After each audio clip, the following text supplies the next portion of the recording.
우리가 오늘 이제 2024년 송년주일로 보내게 될 때에 저는 이런 질문을 하나를 떠올려 봤습니다. 우리가 2024년 하나님을 얼마나 사랑했을까? 저희가 사실 요한 1세 말씀을 나누고 있기 때문에 이 사랑이라는 주제가 계속 반복되고 있잖아요. 그래서 우리 교회가 하나님을 얼마나 사랑했을까? 오늘 필그림 찬양단은 무엇을 통해서 하나님을 사랑을 표현했다고 말씀드릴 수 있을까요? 찬양을 통해서. 여러분들은 무엇을 통해서 하나님을 올 한 해 사랑해 오셨습니까? 맞습니다. 제가 드리고 싶었던 게 그거예요. 저는 적어도 이곳에 계신 분들은요, 이미 하나님을 너무나 사랑하고 계신 분들인 줄 믿습니다. 왜 그럴까요? 하나님을 사랑한다는 가장 저는 확실하고 최고의 그 표현은 예배다라고 저는 믿습니다. 그래서 여러분들이 이 자리에 예배 자리에 계신 것이잖아요. 그래서 저는 다른 무엇보다도 하나님을 여기 계신 분들만큼은 정말 사랑하시는 분들이신 줄 믿습니다. 그래서 우리 옆에 있는 분들을 좀 축복하길 원하는데요. 우리 하나님을 내년에 더 사랑하십시다. 이렇게 축복하겠습니다. 하나님을 내년에 더 사랑하십시다. 예배를 더 잘 드시길 원합니다. 오늘 본문에 보면요, 이제 또 다른 하나님을 사랑하는 방법에 대한 말씀이 나와 있습니다. 우리 3절 상반절 말씀인데요, 우리 같이 한번 읽겠습니다. 하나님을 사랑하는 것은 이것이니 우리가 그의 계명들을 지키는 것이라. 아멘. 이제 또 다른 하나님을 사랑하는 거에 대해서 이제 요한이 이야기를 하고 있어요. 근데 무엇이라고 얘기하고 있죠? 계명들. 우리가 그의 계명들을 지키는 것이다라는 거예요. 그런데 계명이면 계명이지 왜 계명들일까요? 이 또한 우리가 잘 알고 있는 내용이에요. 요한의 그 복음서와 서신서에서 반복적으로 이야기하는 게 두 가지인데요. 그것은 하나님 사랑과 이웃 사랑이에요. 그래서 계명들인 것입니다. 그런데요, 이 이웃 사랑, 하나님 사랑은요, 우리가 뭘로 잘 알고 있죠? 10계명으로 잘 알고 있죠. 우리 10가지 계명을 이 두 가지로 압축할 수 있잖아요. 그런데 이것을 조금 더 확대를 시켜보면 결국에 구약과 신약의 하나님 말씀이라는 것을 알 수 있습니다. 그래서 다시 말해서 오늘 사도 요한은 우리에게 무엇이라고 말씀하고 있는 거예요? 너희가 하나님을 사랑하는 것이 무엇이냐라고 질문한다면 그것은 무엇이다? 하나님의 말씀을 지키는 것이다 라는 것입니다. 여기서 그래서 지키는 것이 무엇인가를 저희가 좀 살펴볼 필요가 있습니다. 이 말씀이 3절에서 테레오라는 헬라어라는 단어예요. 근데 이 단어는 주의 깊게 들여다보다, 간직하다, 보존하다 라는 뜻이 있습니다. 그러니까 이런 것이죠. 여러분께서 늘 보고 듣던 하나님의 말씀이 있습니다. 그런데 어느 날 그 말씀이 여러분에게 더 가까이 다가오는 거예요. 그래서 여러분이 그 말씀을 더 주의 깊게 들여다보게 됩니다. 그리고 그 말씀이 그렇게 들여다보게 되니까 얼마나 귀하고 중요한가를 내가 알게 되는 거예요. 그러면 어떻게 되죠? 내가 소중한 게 생기면 내가 간직하고 싶죠. 그리고 그 간직한 것이 말씀이다 보니까 여러분 그 말씀을 어떻게 해야 돼요? 우리 마음 가운데 품게 되는 것입니다. 이게 테레오라는 헬라어의 뜻입니다. 그런데 흥미로운 것은요, 오늘 본문의 말씀을 원어로 보면 2절에 지키다가 또 나와요. 우리 2절 상반절 말씀을 우리 같이 읽겠습니다. 우리가 하나님을 사랑하고 그의 계명들을 지킬 때에, 똑같은 말이 반복되는 것 같은데 여기서 지킬 때에 지키다라는 말은 다른 단어가 쓰여져 있어요. 포이에우라는 헬라어인데요, 이 단어는 마음을 기울여서 몸을 통해서 실천하다라는 의미가 있습니다. 무슨 의미일까요? 우리 앞에 있는 우리 테레오라는 단어를 그대로 받아서 이게 거꾸로 돼 있지만 그러나 이 말씀 그대로 지키다라는 의미를 계속 살려서 이 앞에 있는 뜻을 받아서 이야기를 한다면 그저 그 마음을 내 마음에 품고 간직만 하는 게 아니라 어떻게 된다라는 거예요? 지키려면 행해야 된다라는 거예요. 말씀대로 실천해야 된다라는 것입니다. 이게 오늘 먼저 우리에게 하나님께서 너희가 하나님을 사랑하느냐? 그럼 너희가 하나님의 말씀을 지켜야 된다라는 것입니다. 어떻게 지켜야 된다라고요? 그 말씀을 마음에 품어야 되고요, 마음에 품을 뿐만 아니라 그 말씀대로 행해야 된다라고 오늘 말씀하고 계신 줄 믿습니다. 그런데요 여러분, 우리는 사실 이것을 잘 알고 있습니다.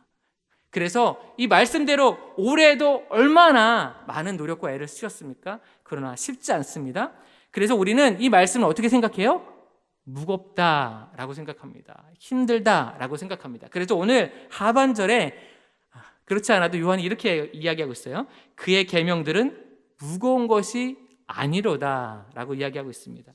여러분, 여기서 무거운 것은요, 원어적으로 보면 가혹하다, 어렵다라는 그런 뜻을 갖고 있습니다. 그런데 이 하나님의 말씀을 지키는 게 뭐라고 지금 요한은 얘기하고 있는 거예요? 너희가 생각하는 것처럼 막 무겁고 가혹하고 힘들고 부담스러운 그런 것이 아니다 라고 이야기하고 있는 것이죠.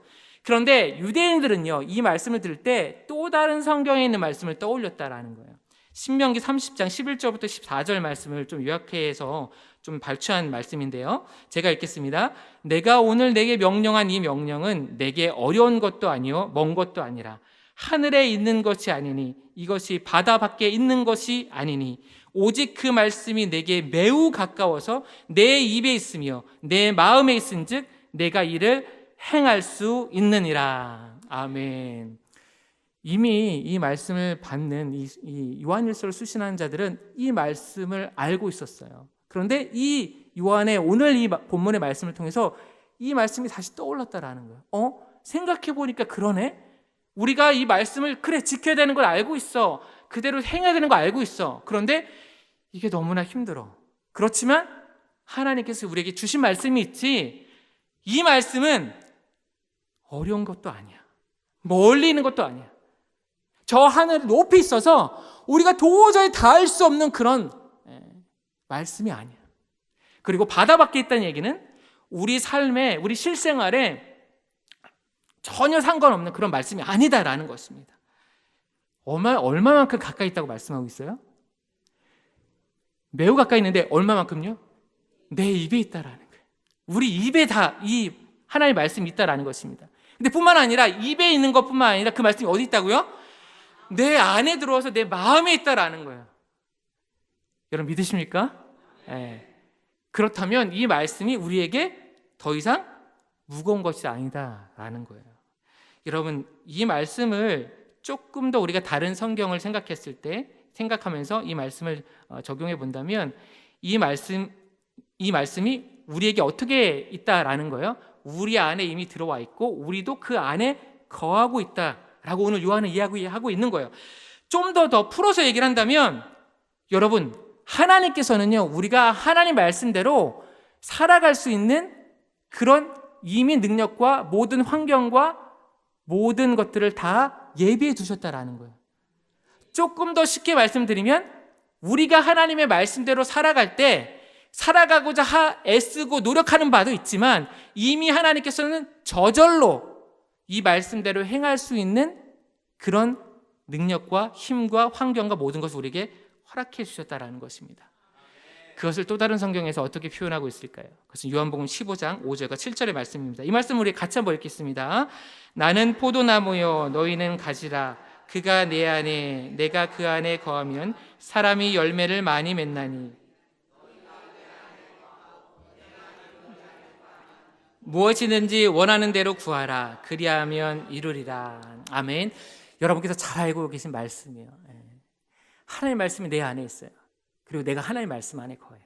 이게 뭐와 같다라는 거예요? 우리가 포도나무에 붙어있는 가지와 같다라는 것입니다. 그렇게 되면 어떻게 된다고요? 내가 억지로 열매를 맺으려고 해요. 노력을 하지 않아도 어떻게 열매가 맺혀요? 저절로 열매가 맺히다라는 거예요. 저절로 하나님의 말씀을 우리가 행할 수 있게 된다라는 것입니다. 이와 같이 우리를 이렇게 위로하시고 격려하시면서 5절과 4절의 말씀을 말씀하십니다. 이 말씀을 제가 읽겠습니다. 무릇 하나님께로부터 난 자마다 세상을 이기느니라. 세상을 이기는 승리는 이것이니 우리의 믿음이니라. 예수께서 하나님의 아들이심을 믿는 자가 아니면 세상을 이기는 자가 누구냐? 아멘. 여러분 아멘에 있죠? 사실 이 5장만 딱 떨어져서 이 말씀을 봤을 때 갑자기 4절과 5절에서 왜 이런 말씀이 나오지? 세상을 이기는 얘기가 왜 나오지? 라고 생각할 수 있습니다. 그러나 요한일서 전체를 보면 여러분이 이 말씀이 이해가 됐습니다. 그래서 바로 앞장인 4장에 보면요, 그리고 3장에서부터 2장과 4장에 적그리스도에 대한 이야기가 나와요. 여러분 이제 이전에 설교 가운데 우리 목사님들 통해서 말씀 들으신 것처럼 이 적그리스도는 이단을 뜻하죠. 당시에 이 요한일서를 받는 그 수신하는 영적인 그 믿음의 공동체들 가운데에 이단들의 공격이 있었어요. 근데 그 이단들이 있는 그 이단들이 활동하는 것을 세상이라고 요한은 표현했다라는 거예요. 다시 말해서 요 당시 이 상황에서는 이 세상을 이기는 그 세상은 무엇이었다라는 거예요? 이단들이 판을 치고 이단들이 믿음의 공동체인 교회를 건드리는 그 세상을 이야기했다라는 거예요. 그런데 그 세상을 어떻게 우리가 할 수 있다고요? 우리가 이길 수 있다라고 이야기하고 있다라는 것입니다. 먼저 여기서 우리가 두 가지를 좀 이 말씀을 더 잘 이해하기 위해서 먼저 좀 선행적인 지식이 필요한 게 있는데, 첫 번째는 무엇이냐면요, 여러분 이 4절과 5절에서 이게 반복적으로 나오는 이기다, 승리라는 단어는 우리가 이제 원어로 보면 잘 알고 있는 단어예요. 니케라는 여러분 단어 아시죠? 니케라는 단어 어디서 우리가 많이 접할 수 있죠? 이걸 조금 풀어보면 나이키라는 말입니다. 여러분 신발 많이 있으시죠? 승리라는. 그런데 원래는 이 니케라는 이 말은 헬라 문화권 안에서 승리의 여신을 뜻해요. 다시 말해서 무슨 의미일까요? 이 헬라의 문화권에 있는 사람들에게는 승리는 누가 주는 거예요? 이 니케라는 여신이 주는 거예요. 근데 오늘 이 특별히 승리라는 다른 단어, 이긴다는 다른 단어가 있는데 이 니케 단어를 가져와서 요한이 사용하고 있는 이유는 뭘까요? 진정한 승리는 누가 준다? 누가 주신다? 하나님이 주시는 것이다. 너희가 생각하는 그 승리의 여신이 주는 게 아니야. 우리에게 진정한 승리를 주시는 분은 하나님이시다라고 오늘 먼저 말씀하고 계신 거예요. 또 한 가지는 뭘까요? 여러분, 세상에서 우리가 승리하려면 어떻게 해야 돼요? 우리가 뭘 갖고 있어야 됩니까? 힘을 갖고 있어야 돼요. 우리가 권력을 갖고 있어야 됩니다. 우리에게 지위가 있어야 되고요. 우리가 능력이 있어야 돼요. 그런데 오늘 세상을 이길 수 있는 것이 무엇이라고 말씀하고 있어요? 믿음이라고 말씀하고 있습니다. 어떤 믿음일까요? 요한복음 16장 33절입니다. 이 말씀을 같이 읽겠습니다. 세상에서 너희가 환난을 당하나 담대하라. 내가 세상을 이겼느니라. 아멘. 누가 하신 말씀이시죠? 예수님이 하신 말씀입니다. 예수님이 뭐라고 말씀하신 거예요? 내가 이미 세상을 이겼다라는 거예요. 오늘 요한의 이 일서를 받는 수신자의 공동체일 뿐만 아니라 그보다 더 확장된 하나님께서 창조하신 모든 피조물들이 포함된 모든 세상의 것들, 그 가운데 하나님 바라는 모든 세상의 것들 가운데에 예수님 뭐라고 선포하신 거예요? 내가 세상을 이겼다라는 것입니다. 그 예수님, 세상을 이기신 그 예수님을 하나님의 아들이심으로 믿는 자들에게 하나님께서 그 믿음을 가질 때 무엇을 주신다고요? 승리를 주신다라는 것입니다. 여러분, 주님께서 2024년에도 우리에게 이 승리를 주신 줄 믿습니다. 그런데 이제 2025년이 됐을 때 우리가 이 승리를 계속해서 우리에게 하나님이 허락하시려면 우리에게 뭐가 있어야 돼요? 믿음이 있어야 되는 줄 믿습니다. 그 믿음을 계속해서 하나님의 말씀으로 지키실 간절히 소원합니다. 이제 말씀을 마치려고 합니다. 여러분, 2024년을 이제 보내게 될 때, 그리고 새해를 맞이할 때 여러분 어떻게 하나님을 사랑하시겠습니까? 여러분 지금 하나님을 계속해서 잘 사랑하고 계신 줄 믿습니다. 예배를 통하여, 찬양을 통하여, 그리고 오늘 말씀과 같이 말씀을 지키는 것을 통해서 하나님께서 매 주일날, 그리고 매 공예배를 통하여서, 새벽 기도회를 통하여서, 여러분의 개인의 묵상의 시간을 통해서 하나님께서 주시는 그 말씀을 지킬 때에 하나님께서 그 말씀을 통해서 하나님을 더 품을 수 있게 하시고, 말씀을 품을 수 있게 하시고, 그 마음에 그 하나님을 담아서 그 말씀을 지키는 은혜를 하나님께서 계속해서 새해에도 베풀어 주시겠다라고 오늘 말씀하고 계신 줄 믿습니다.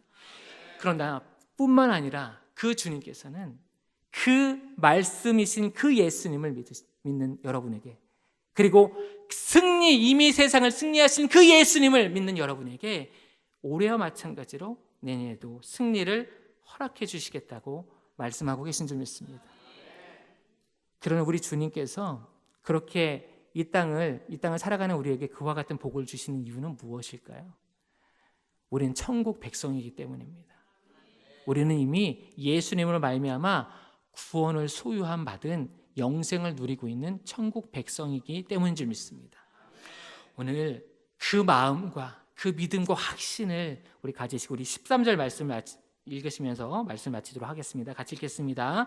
내가 하나님의 아들의 이름을 믿는 너희에게 이것을 쓰는 것은 너희로 하여금 너희에게 영생이 있음을 알게 하려 함이라. 아멘.